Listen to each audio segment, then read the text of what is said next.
नमस्कार, पूजा झा, आजीविका विशेषज्ञ, जीविका। बिहार के मुख्यमंत्री नीतीश कुमार भागलपुर के अलीगंज वृद्धाश्रम पहुंचे तथा उन्होंने लोकार्पण भी किया। वहीं जगदीशपुर प्रखंड के खीरीबांध पंचायत पहुंचे, जहां खीरीबांध पंचायत गणेशपुर तिलपुलिया गांव में लगाए गए स्टॉल का भी निरीक्षण किया।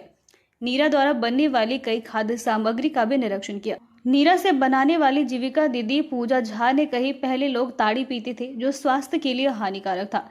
आज जीविका दीदी द्वारा पेड़ा, गुड़, काजू बर्फी बनाकर बेचकर हम लोग आत्मनिर्भर बन रहे हैं। वहीं दुकान चलाने वाली कंचन दीदी ने कही कि घर की स्थिति बहुत ही खराब थी, मजदूरी करते थे, लेकिन सहायता समूह की दीदी द्वारा सहायता मिलने पर आज 200 से 300 रुपया आराम से कमा लेते हैं। वहीं टोटो चलाने वाले की पत्नी सुनीता शाह ने कही कि पहले स्थिति बहुत अच्छी नहीं थी, आज स्थिति अच्छी है।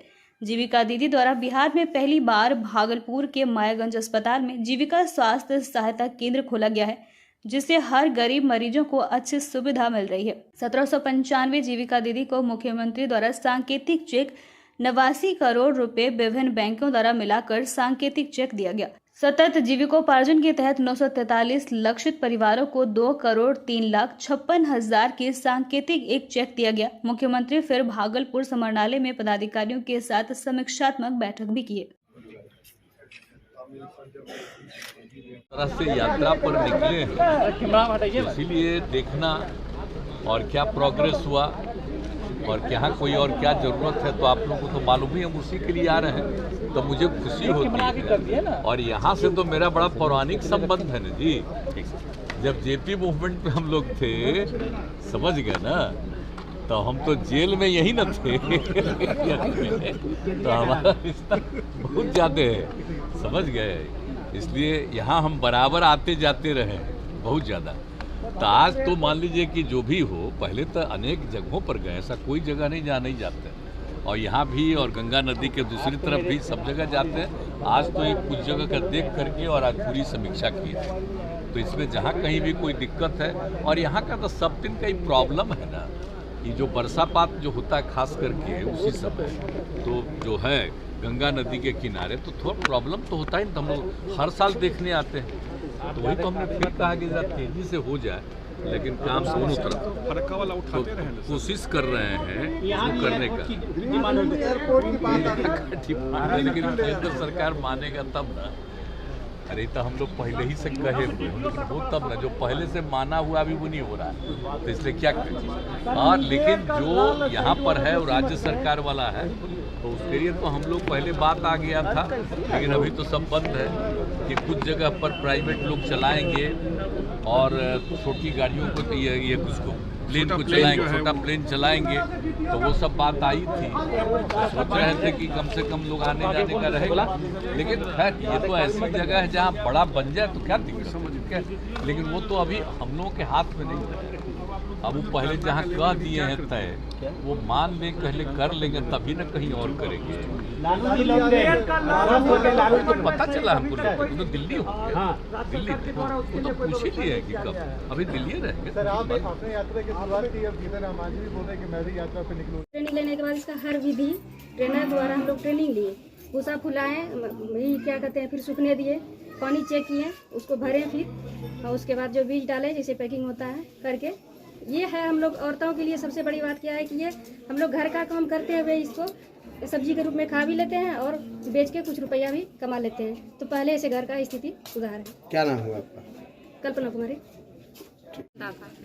तो रोजी रोटी बहुत दिक्कत से मिलता था, तो ये समस्या देख कर को मेरा जीविका परिणाम से ये सहारा मिला है हमको। आप जीविका समूह से जुड़े भी होंगे? हाँ। कितना कमा लेती हैं? क्या परिवार चल जाता है?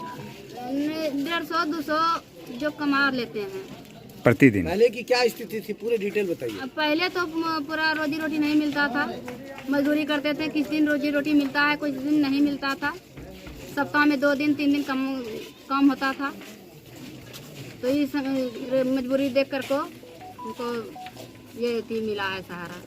लगाए हैं और 20,000 के लमसम में पौधा है, उसमें से अभी जो पौधे यहाँ दिख रहे हैं ये जो पहले से तैयार किए हैं, पौधा 1200 के लमसम है, बाकी जाकर के 1880 लमसम उधर है। क्या इससे कितना लाभ मिल जाएगा, क्या अंदाजा? लाभ मिल जाएगा जब ये पौधा सारे पौधा अगर मेरा तैयार सही सलामत हो जाते हैं तो फिर हमको 30 रुपया के दर से पौधा मनरेगा में लिया जाएगा।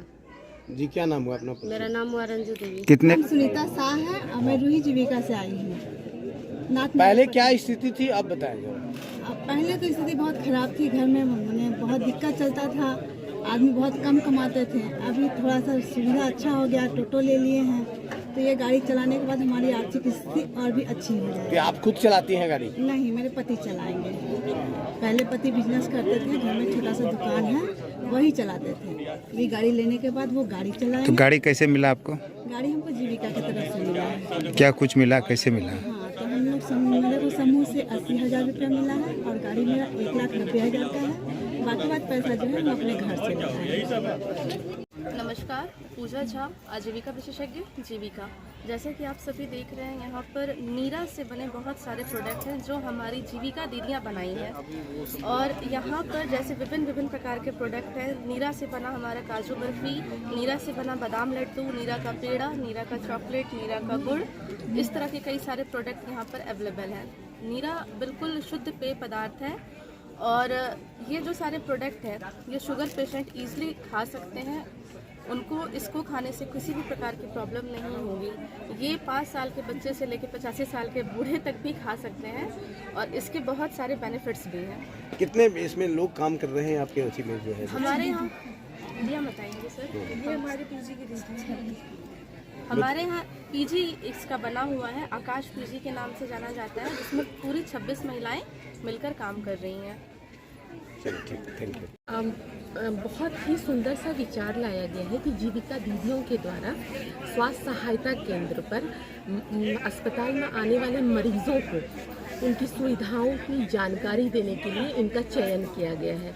भागलपुर के लिए ये सौभाग्य की बात इसलिए भी है कि भागलपुर में ही बिहार का पहला हेल्प डेस्क स्वास्थ्य सहायता केंद्र 30 सितंबर को माननीय जो हमारे जिलाधिकारी महोदय हैं उन्होंने मायागंज अस्पताल में चालू किया है, जिसमें 2 जीविकाओं दीदियों का चयन हुआ है और वो वहाँ पर बैठ करके सुबह के 6 बजे से 10 बजे, ये 2 बजे दोपहर के 2 बजे तक एक पाली है और 2 बजे से रात्रि के 10 बजे तक ये जीविका दीदी वहाँ पे रहती है और ग्रामीण स्तर से आने वाले मरीजों को अस्पताल में जो अलग अलग तरीके की सुविधाएं हैं उनकी जानकारियाँ देना, खास करके वैसी महिलाएं, वैसा परिवार जो इमरजेंसी रोजगार में एक और रोजगार जोड़ सकती है, जो कि ई रिक्शा है। दीदी के हस्बैंड किराए पे रिक्शा चलाते थे किसी और का, आज दीदी ने लगाई, कुछ जीविका समूह से लोन लिया और आज दीदी ने अपना टोटो निकाला। अब दीदी के हस्बैंड अपना टोटो चलाएंगे, खुद की आमदनी होगी, खुद की गाड़ी होगी और दीदी अपना कोई भी सिलाई कर सकती हैं या फिर अपना दुकान है मनिहारी का। जीवन में ये अपने लेने के बाद ये लगता है कि जो है हाँ, ये जरूर सुधार आएगा, क्योंकि देखिए आय का स्रोत उनका बढ़ेगा।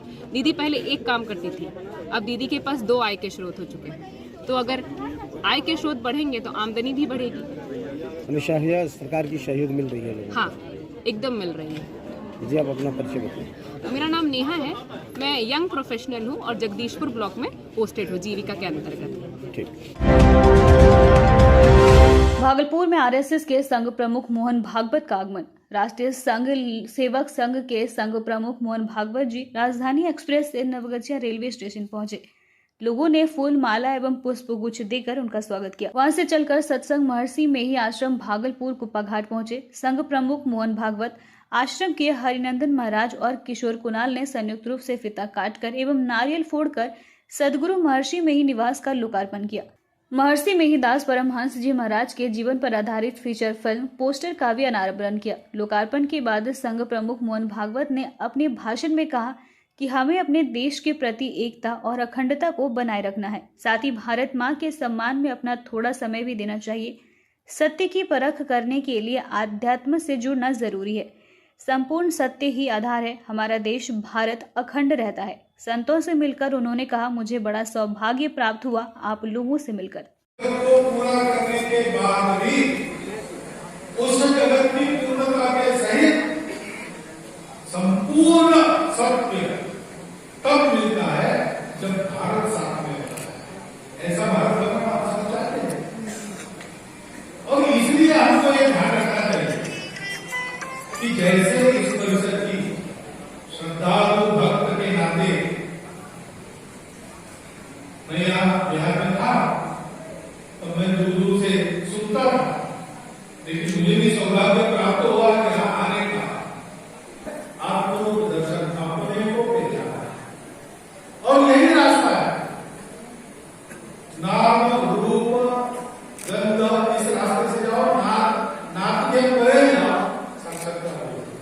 सब ने